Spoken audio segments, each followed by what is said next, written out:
ಪ್ರೀತಿಯ ವಿದ್ಯಾರ್ಥಿಗಳೇ, ಹಿಂದಿನ ಭಾಗದಲ್ಲಿ ನಾವು ಡಾಕ್ಟರ್ ರಾಜೇಂದ್ರ ಪ್ರಸಾದ್ ಅವರ ಜೀವನದಲ್ಲಿ ನಡೆದಂಥ ಘಟನೆ ಏನು ಎಂಬುದನ್ನು ಅಧ್ಯಯನ ಮಾಡಿದ್ವಿ.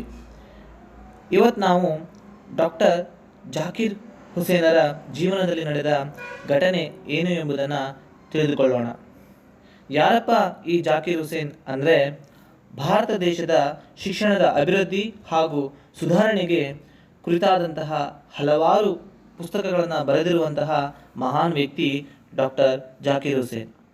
ಇವರ ಜೀವನದಲ್ಲಿ ಶಿಸ್ತು ಮತ್ತು ಶುಚಿ ಇವೆರಡಕ್ಕೂ ಕೂಡ ಹೆಚ್ಚಿನ ಪ್ರಾಮುಖ್ಯತೆಯನ್ನು ಕೊಡ್ತಾ ಇದ್ದರು. ಇವರು ಮೊದಲು ಬಿಹಾರದ ರಾಜ್ಯಪಾಲರಾಗಿ, ಭಾರತದ ಉಪರಾಷ್ಟ್ರಪತಿಗಳಾಗಿ, ಹಾಗೆಯೇ ಭಾರತದ 3ನೆಯ ರಾಷ್ಟ್ರಪತಿಗಳಾಗಿ ದುಡಿದವರು. ಈ ರೀತಿ ಜೀವನದಲ್ಲಿ ಹಂತ ಹಂತವಾಗಿ ಮೇಲೇರುತ್ತಾ ಹೋದರು. ಇದಕ್ಕೆ ಮುಖ್ಯ ಕಾರಣವೇನೆಂದರೆ ಅವರಲ್ಲಿ ಇದ್ದಂತಹ ಒಳ್ಳೆಯ ಗುಣಗಳು ಹಾಗೂ ಶಿಸ್ತು. ಹಾಗೆಯೇ ಡಾಕ್ಟರ್ ಜಾಕಿರ್ ಹುಸೇನರು ಅಲಿಗಢ್ ಎನ್ನುವ ಮುಸ್ಲಿಂ ವಿಶ್ವವಿದ್ಯಾನಿಲಯದಲ್ಲಿ ಕುಲಪತಿಗಳಾಗಿ ಕೆಲಸವನ್ನು ಮಾಡಿರುತ್ತಾರೆ. ನಂತರ ದೆಹಲಿಯಲ್ಲಿ ಜಾಮಿಯಾ ಮಿಲಿಯಾ ಎಂಬ ಒಂದು ವಿಶ್ವವಿದ್ಯಾಲಯವನ್ನು ಇವರೇ ಸ್ಥಾಪಿಸ್ತಾರೆ. ಈ ವಿಶ್ವವಿದ್ಯಾಲಯವು ಉನ್ನತ ಶಿಕ್ಷಣಕ್ಕೆ ಹೆಸರುವಾಸಿಯಾಗಿದೆ. ಇವರಿಗೆ ಇರುವಂತಹ ಒಂದೇ ಒಂದು ಮುಖ್ಯವಾದ ಆಸೆ ಏನಂದರೆ, ಮಕ್ಕಳಲ್ಲಿ ಶಿಸ್ತನ್ನು, ಶುಚಿಯನ್ನು ಕಲಿಸಬೇಕು ಅನ್ನೋದಾಗಿತ್ತು. ತಮ್ಮ ಹೆಚ್ಚಿನ ಸಮಯವನ್ನು ಅವರು ತಮ್ಮ ಕಾಲೇಜಿನಲ್ಲಿಯೇ ಕಳೆಯುತ್ತಿದ್ದರು. ಒಂದು ದಿನ ಜಾಕಿರ್ ಹುಸೇನ್ರವರು ಅವರ ಕಾಲೇಜ್ ಹತ್ತಿರ ನಿಂತುಕೊಂಡು ಹಲವಾರು ಕಾಲೇಜು ವಿದ್ಯಾರ್ಥಿಗಳನ್ನು ಗಮನಿಸ್ತಾ ಇರ್ತಾರೆ. ಆ ವಿದ್ಯಾರ್ಥಿಗಳು ಶುಭ್ರವಾದ ಬಟ್ಟೆಗಳನ್ನು ಧರಿಸಿರುವುದಿಲ್ಲ. ಜೊತೆಗೆ ಅವರು ಪಾಲಿಷ್ ಮಾಡದೇ ಇರೋ ಶೂಗಳನ್ನು ಹಾಕ್ಕೊಂಡು ಇರ್ತಾರೆ. ಇದನ್ನು ನೋಡಿದಂತಹ ಜಾಕಿರ್ ಹುಸೇನ್ರವರಿಗೆ ತುಂಬ ಬೇಸರವಾಗುತ್ತೆ.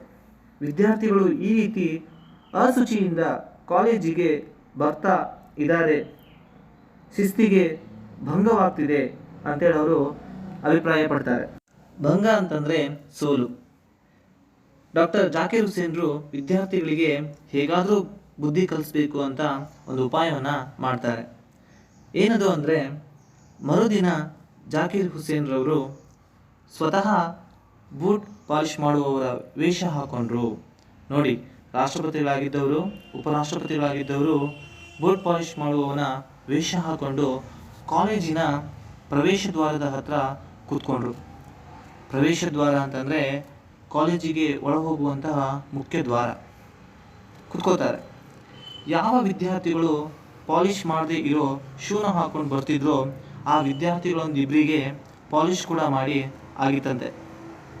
ಆದರೆ ಕೆಲವು ವಿದ್ಯಾರ್ಥಿಗಳು ಜಾಕಿರ್ ಹುಸೇನ್ರವರನ್ನು ನೋಡಿ ಕಂಡು ಹಿಡಿದಂತೆ, ಇವರು ನಮ್ಮ ಕುಲಪತಿಗಳಲ್ವಾ, ಇವರೇನು ಬೂಟ್ ಪಾಲಿಷ್ ಮಾಡೋ ವೇಷ ಹಾಕೊಂಡು ಕಾಲೇಜಿನ ಪ್ರವೇಶದ್ವಾರದಲ್ಲಿ ಕುಳಿತುಕೊಂಡಿದ್ದಾರೆ ಎಂದು ವಿದ್ಯಾರ್ಥಿಗಳು ತಮ್ಮಲ್ಲೇ ಮಾತಾಡ್ಕೋತಾರೆ. ತಾವು ಪಾಲಿಷ್ ಮಾಡದೇ ಇರೋ ಶೂ ಹಾಕೊಂಡು ಬಂದಿರೋದ್ರಿಂದನೇ ಕಾಲೇಜಿನ ಕುಲಪತಿಗಳು ಈ ರೀತಿ ಬೂಟ್ ಪಾಲಿಷ್ ಮಾಡುವವನ ವೇಷವನ್ನು ಹಾಕ್ಕೊಂಡಿದ್ದಾರೆ ಮತ್ತು ಅವರ ಕೈಯಲ್ಲಿ ನಾವು ಬೂಟನ್ನು ಪಾಲಿಷ್ ಮಾಡ್ಕೊಂಡಿದ್ದೀವಿ ಅಂಥೇಳಿ ವಿದ್ಯಾರ್ಥಿಗಳಿಗೆ ನಾಚಿಕೆ ಆಗುತ್ತೆ. ಹೌದಲ್ವಾ? ಯಾರಾದರೂ ವಿದ್ಯಾರ್ಥಿಗಳು ಕುಲಪತಿಗಳ ಹತ್ರ ಶೂ ಪಾಲಿಷ್ ಮಾಡಿಸ್ಕೊಳ್ಳೋದು ಒಳ್ಳೆಯ ಕೆಲಸನ ಅಲ್ಲ ಅಲ್ವಾ? ಆವತ್ತೇ ವಿದ್ಯಾರ್ಥಿಗಳು ನಿರ್ಧಾರ ಮಾಡಿದಂತೆ, ಎಷ್ಟೇ ಕಷ್ಟ ಆದರೂ ಪರವಾಗಿಲ್ಲ, ನಾವು ಶುಭ್ರವಾದ ನೀಟಾದ ಬಟ್ಟೆಗಳನ್ನು ತೊಡಬೇಕು. ನೀಟಾದ ಅಂತಂದರೆ ಅಂದವಾದ ಅರ್ಥ.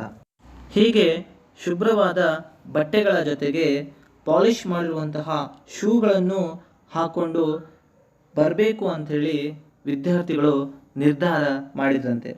ಈ ರೀತಿ ಜಾಕಿರ್ ಹುಸೇನ್ರವರು ತಾವೇ ಸ್ವತಃ ಒಬ್ಬ ಬೂಟ್ ಪಾಲಿಷ್ ಮಾಡುವವನ ವೇಷವನ್ನು ಹಾಕೊಳ್ಳೋದರ ಮೂಲಕ ಮಕ್ಕಳ ಮನಸ್ಸನ್ನು ಬದಲಾಯಿಸಿದರು.